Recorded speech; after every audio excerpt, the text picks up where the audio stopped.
Mayang hapon, Negros. Ini ang Digicast Negros 10. Ang nagapanguna nga napulo ka mga balita sa isla sa Negros ang amo ni gadulong sa inyo. Update ninyo kami via Facebook, YouTube, kag sa KK Channel 11. Kag sumumabatian nyo man kami live sa FM station nga 91.1 FMR Bacolod. Kagyari ng top 10 nga mga balita sa Negros, subong adlaw. Tatlo ka mga ginapatian nga NPA, patay sa encounter sa Kabangkanan City.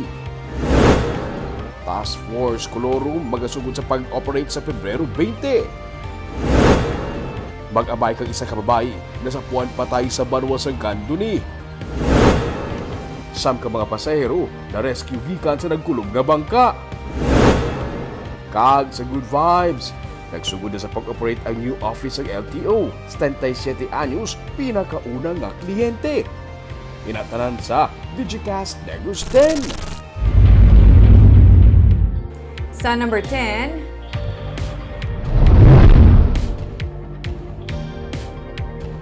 Bacolod Mayor Albi Benitez ang mangin kaupod ni Presidente Marcos sa state visit sa Japan. Sa Pebrero 8, liwat nga mangin kaupod ni Presidente Ferdinand Marcos Jr. si Bacolod City Mayor Albi Benitez sa iya state visit sa Japan. Sino ka Benitez kasubong sang ila pagbisita sa China, magapangita siya sa posible duga nga investor kag investment sa bahin sang tourism, manufacturing kag information technology para sa Bacolod. Ang Chinese firm nga Jiangsu Fengshun New Energy Powered Technology Corporation isa lang sa mga kumpanya nga karon nagaplano magtukod sang 10 billion peso electric vehicle plant sa syudad. Gindugang sa alkalde nga sa iya man pagbisita sa presidente sa China, may pilaman ka mga grupo kag kumpanya ang nagpabutyag sang interes para mapunduhan ang Panay Guimaras Negros Bridge project nga ginalauman masuguran sa idalom sa Marcos administration.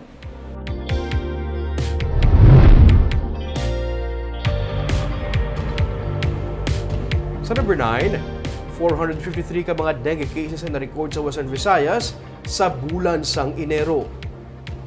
Kung ipaanggit sa kasubungan nga tion sang 2022, 175% ini nga mas mataas. May tatlo naman ka mga report dengue-related fatalities. Tig-isa gikan sa Capiz, Iloilo City, Bacolod City. Damlag pa ang Negros Occidental ang nag-record sang una sining nga dengue fatality. Gani sa kabilugan, 4 ang napatay bangod sang dengue sa rehiyon. Sa ika-4 nga semana o kun Morbidity Week 4, ang humanin Enero 22 to 28, may 69 ka mga bago nga ginreport nga dengue cases sa Western Visayas. Sa gihapon, ang Negros Occidental ang may pinakamadamo nga na-record, 18 new cases. Ikaduhang Iloilo Province, may 14 ka mga kaso. Kapis ang ikatatlo nga may 9 new cases. Sunod sa DOH, ang Aklan mo ang nag-record sa highest increase sa dengue cases. May 24 naman ka mga barangay sa Western Visayas ang may clustering of dengue cases.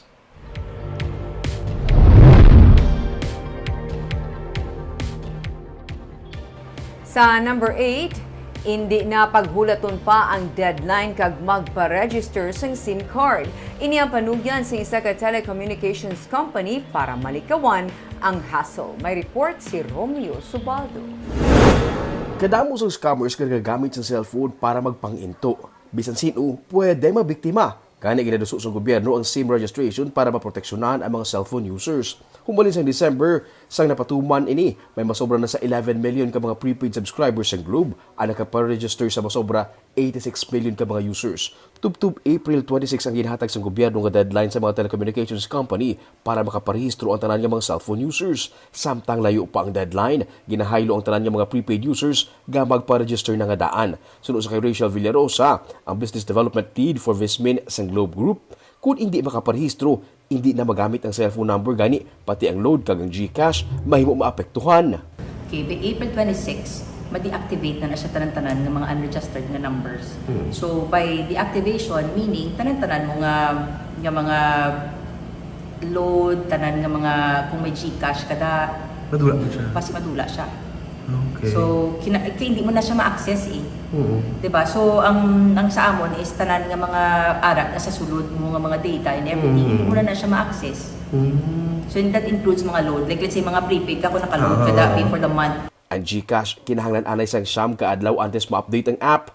hindi mo man mabaton ang one-time PIN gikan sa bangko kung hindi na-activated ang imo nga number. Dapat man tandaan niya kung maparehistro na ang imo nga number, hindi na ini pang ipagamit sa iban. Kung gamiton ang number nga nakarehistro sa imo sa scam, ikaw ang mahimo magpanabat.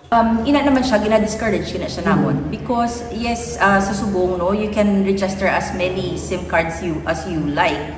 Wala ka limit. So kung ikaw, kung may pulo kada ka SIMs and i-register mo siya under your name, patuno na siya gyapon sa system. The thing is, you have to make sure nga pagamiton mo na masaligan mo. Kaya if something happens to that number, gamito na siya sa India mo, ikaw na balikan. Say for example, gigamit ang akon nga number nga nagka-register sa akon into ibang threat. Yes. Ako manabat. Yes. Sa karon, ang bago nga mga SIM antes mo magamit, marehistro ka anay. Ang mga postpaid users, hindi na kinahanglan pa mag-register. Pero kung may additional instructions, pahibaloon man ang mga users. Sa masunod nga mga inadlaw, tinguan sa Globe nga mapalapit magid, nga mapahapos para sa mga subscribers nga makaparehistro sa ilang mga SIM card. Yara sa ilang website ang link, kag mayara man sa mga text messages nga may link nga ginapadala sa mga prepaid subscribers. Sa number 7,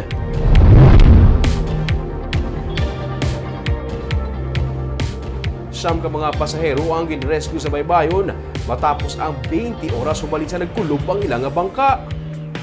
Tigayon nga rescue sang Sabado ang siyam ka mga pasahero sa isa ka bangka gikan Ahoy, Iloilo, padulog kutani sa Banwa sa Manapla matapos nga magkulob sang Biyernes ang aga ang ila sini nga bangka. Sunod sa kay Ensign Realisa Amper, Deputy Station Commander for Administration sa Coast Guard Negros Occidental, ang bangka ang ginasakyan sa mga pasahero ang nagkulob sa lawod sa tunga sang Ahoy sa Iloilo kag sang Manapla bangod sa makusog nga balod. Sang Sabado na na-report ini sa Coast Guard ang mga mananagat amo ang una nga naka-rescue sa ila. Sila ang na-rescue sa dagat sa bahay na sang barangay Tumungtong sa Ibi Magalona. Ang DRMO sang Ibi Magalona ang nag-endorse naman sa ilatag sa KLGU kung sa diin ang 7 nga residente sang Manapla kag ang 2 naman sang Ahoy, Iloilo.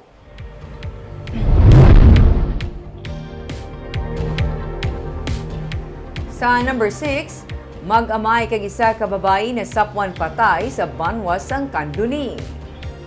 Nasapwan nga patay sang Sabado sang agang amay nga si Edmond Castro kag anak nga 10 anyos pati na isa ka babae sa nabukid nga bahin sa nga barangay Kabadyaan sa Kanduni. Ang amay nasapwan sa humayan nga may igo sang bala. Malapit sa sapa naman nasapwan ang iya anak nga may pilas tugas sang paglabo. Ang 44 anyos nga si Annalie Emaray ang nasapwan man nga may igo sang bala malapit sa sapa. Sunod sa PNP, ulihin nakita ang mag-amay nga nagapangita sa ila na dula nga karabaw. Ginahibalo pa sa PNP kung may kaangtanan diri ang pagpatay sa ila. Sa karon may persons of interest na PNP apang padayon pa ang ila nga investigasyon.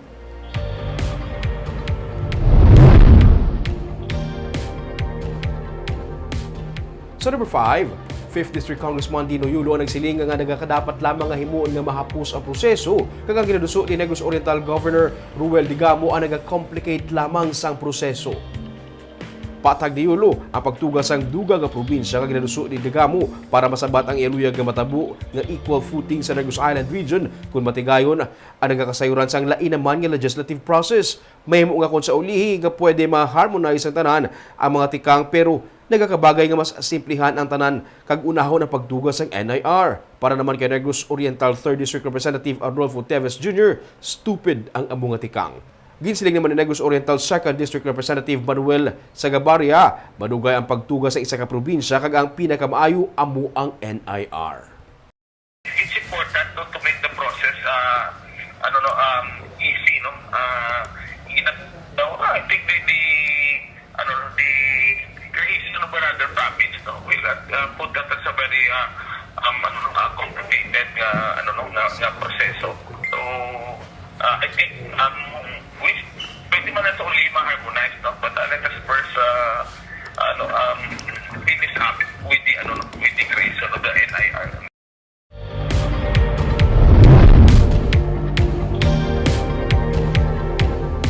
Sa number 4, malapit sa 90 ka mga salakyan sang syudad na nagapabilin nga unaccounted makatapos ginpatuman ang inventory. Kalabanan diri na assign sa Bacolod City Police Office. May report si Nico Delfin.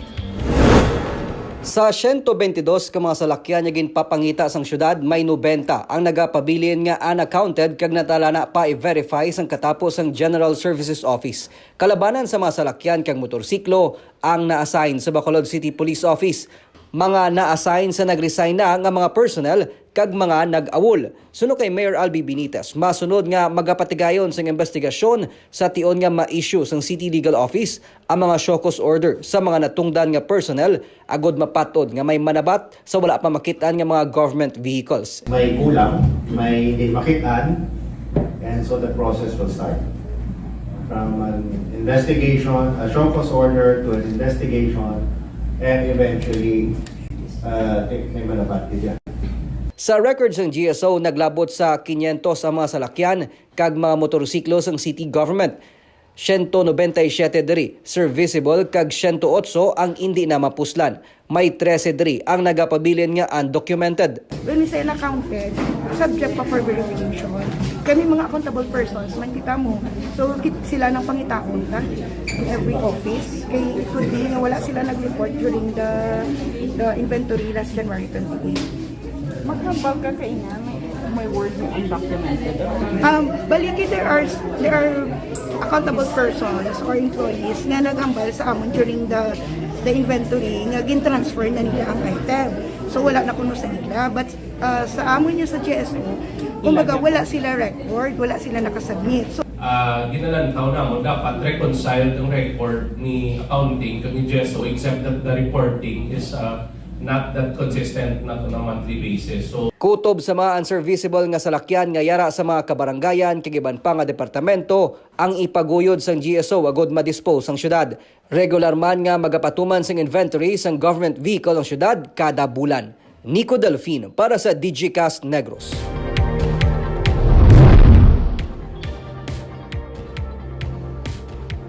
Sa number 3, Provincial Legal Office ang ginapaabot nga magapatigayon sa investigasyon sa anay Municipal Treasurer sang Banwa sang Isabela matapos modulaan sang cash kag cheque sang Banwa sa iya nga puloy-an.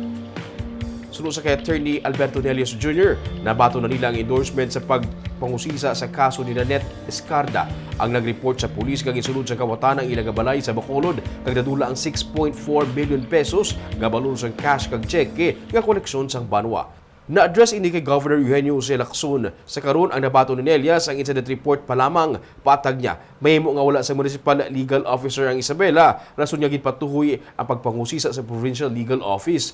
Anuman ang mga resulta sa pagpangusisa, inaiga forward sa kay Mayor Irene Montilla nga amo ang disciplining authority ni Escarda. Sa iya nga nakita, kinahanglan sang madalom nga investigasyon sunod sa kay Nelias. Una, wala ginatugot ang pagbitbit sang kwarta sang Banwa. Ikaduha, wala man authorization nga nahatag kay Escarda para diri. Sa karon, si Jess Gumapas ang acting treasurer sang Banwa. Samtang ang Commission on Audit ang nag-usisa man sa 7 million pesos nga ginaligar missing fund gikan sa town treasury sunod sa provincial treasurer. General rule, sir, no, as a treasurer, you're not supposed to take out funds, no, from your office. Way man ta kabalo, no, kiti based sa nakita akong initial nga mga documents, wala man authorization for her to take out the funds. So it's a cause for a deeper investigation. Wala pa yung suspension. Wala pa. There is no administrative case yet. Sundon tamang gyapon ang usual tanga process with regard sa administrative cases, no, which is complaint first, so may dapat do show cause order. So, if any. Wala pa man. Sa number 2, tatlo ka mga ginaalagar NPA member patay sa engkwentro sa Cabancalan City. Patay ang tatlo ka persona nga ginaalagar katapos ng New People's Army sa engkwentro kahapon sang aga sa Barangay Uringao sa Cabancalan. Sa reports ng Army, ang tropa sa 94th Infantry Battalion ang nagpatigayon lang sang combat patrol Angot sa report sang pagpangilkil sa lugar sang ila makaengkwentro ang ginabulubanta 15 ka mga rebelde. Duha ka serye sa engkwentro natabo kag nasapwa na lang ang bangkay sa mga biktima matapos ang duha ka engkwentro. Wala pa as of press time sang identity ang mga napatay. Nakuha man sa lugar ang isa ka M14 rifle, isa ka 38 caliber kag 45 caliber pistol pati na mga personal nga pagkabutang kag dokumento. Naglabot man sa 15 ka pamilya sa lugar ang gin-evacuate sa otoridad bangod sa natabo nga engkwentro. Malapit 300 man ka mga pamilya ang ginpang-evacuate gikan sa 5 ka mga sityo sa barangay bangod sang engkwentro. Sila ang temporaryo nga gindala sa gym kag ginamuma man sang LGU kag Army. Tigay naman nakapauli sunod sa Army ang mga gin-evacuate nga mga residente. Kag sa numero 1 sa mga balita, subong nga adlaw.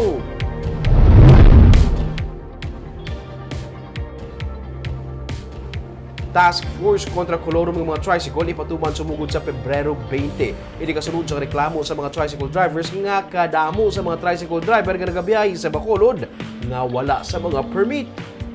Natungod man sa reklamo sa mga lehitimo nga mga Tricycle Drivers and Operators Association, magatukod sa Task Force kontra Colorum Tricycles, ang syudad nga amo ang magahatag atensyon sa pagpanakop sa mga tricycle nga nagabiyahe out of route kag wala sa mga franchises. May 82 ka mga association ang mga tricycle kag drivers and operators sa Bacolod, kag hindi magdubo sa 6,000 tubtub 7,000 ka mga drivers, operators ang sarang maapektuhan kung sugura na ang pagpanakop sa task force sa Pebrero 20. Plano naman ni Mayor Abby Benitez nga hayluhon ang mga tricycle drivers nga sarang madulaan sa panagabuhian nga magserbi nga tagahakot sa basura sa mga kabarangayan. Nagapating alkalde nga dako ang mabulig sa mga tricycle drivers nga masami ginasugo manghakot sa kag maghaboy sa mga basura sa mga residente nga nagapuyo sa lugar nga hindi mahapos makatuan sang dump truck sang IPM-CDC. Sa public hearings ng Committee on Transportation, ginhingyo man o kung naghingyo man sa bulig ang katapos ang Central Area Tricycle Operators and Drivers Association. Bangod masami, nagakadulaan na sila sa mga pasahero, hindi lang bangod sa Colorum Tricycles kundi tungod nagasunod naman sa ilang mga rota ang mga modernized jeepney. Kung takbo na sila, ang first instinct sila, madagdag sa NGC kag mga ayo sa anong masabot sa ila. So, we are looking at employing them or using them for our garbage collection. Labi na gid sa mga gagmay na mga rocks, mga gagmay na areas, para at least may araman sila makantuan na livelihood. Sa Good Vibes,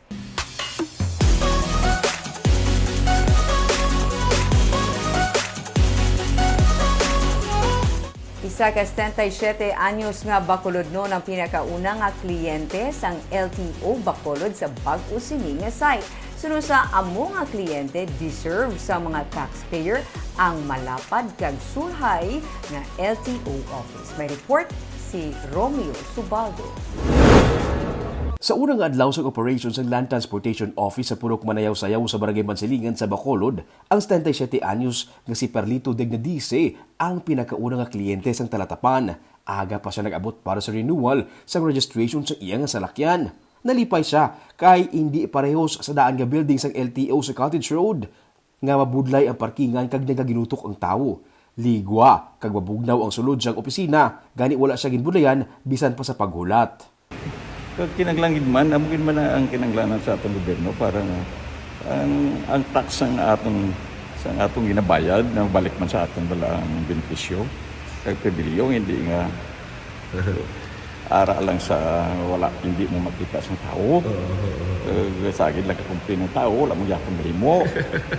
Bisan may kalayuon ang bago nga site, aga pa may mga kliyente na sila. Diri na abi ang tanan nga mga registration kag ang pag-process na lang gid sang driver's license ang ginaproseso sa old building. Pero sa hindi manugay, masaylo naman diri sila. Kaina sa unang flag raising ceremony sang LTO, dinapit ka bisita si City Administrator Pacifico Maghari III. Nakita niya man ang 15 ka mga pamalay sa sulod sa compound sang LTO. Kag plano niya nga makigdialogo sa ila para maplastar ang ilang relocation. Nang siguro sa matter nga plastaron sila, no, may mga options man si Mayor nga mga relocation sites para sa ila. Kalti ko na nudang assistance matag tama nagsuggest ko sir nats ma-dialogue man sila para maplastar sila. Isa man sa nakita nga problema among kalayon sa lugar kag wala pa sang tipasay nga mga salakyan sa Bacolod nga makalabot diri. Sunod sa kay Renato Novero, ang chief sang LTO Bacolod, ginahulat na lang nga maaprubahan sang SP sa Bacolod ang ginapakabay sa mga drivers nga ma-extend pa kadto sa ilang office ang ruta sa mga tricycle nga nagabiyahe sa Paglaom Village. Yes sir, parking wise, isa ka bagay dako. Ang flow of transaction na reconfigure namon to cater the inang step by step nga proseso. Kag ang problema na lang gawa ang transportation pero sa bulig sang syudad kag probinsya hindi na magugay gid na tigayon nila siya. Amo first things first lang anay. Gindonate sa probinsya sa LTO ang isa ka hektarya nga duta kag ang building. Matapos ang 32 ka tuig, nakasaylo na gid man ang LTO sa panibag-o nga opisina. Barb, siguro isa lagi ka problema na subukan medyo layo siya Wala siya sang jeep nga may ruta da. But eventually kung matapos di ang highway, malapit-lapit naman lang na. Amo man nagyaing ang bago tani kung naanad ka na, ang layo dugang lapit naman lang. Kag syempre, do lain naman nga, di ba? Kagad dito naman ang development na son. Correct. Kagami itong mga balita sa Negros Subong Adlaw. Kay man sa panahon karon importante nga may ihibalo ka sa nagkatapos sa imo nga palibot. Pero dapat balanse kag eksakto ang mga impormasyon. Padahan kami nga magapangalagat sa Negrosanon. Ako si Barbara Mijares. Tugtog sa buwas ako naman si Romeo Subaldo, mayong hapon.